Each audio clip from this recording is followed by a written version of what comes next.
Friends, इस video में हम इसी तरह का प्रोजेक्ट बनाने वाले हैं। हमें ज़रूरत पड़ेगा एक सीजर, एक बल्ब और एक टेप और एक कार्डबोर्ड।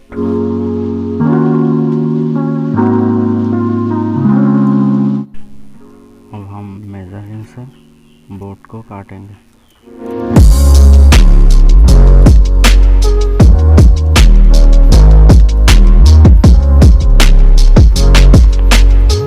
अब हम इसे काटते हैं।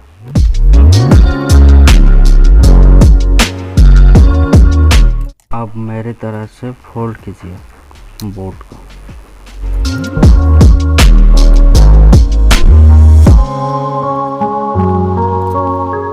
हम एक स्क्रू ड्राइवर लेंगे और उसका स्टार शेप वाला साइज से बोर्ड में होल बनाएंगे, जैसे कि स्टार शेप बने।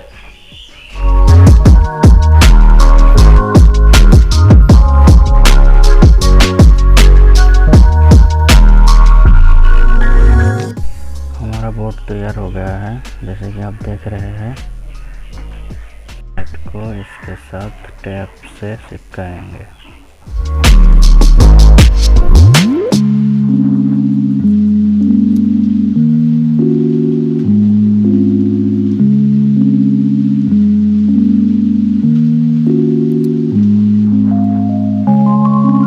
चलिए हम इसे अब टेस्ट करते हैं। बोर्ड में लाइट को प्लग करेंगे और स्विच को ऑन करेंगे और ये है हमारा final result. Thanks for watching.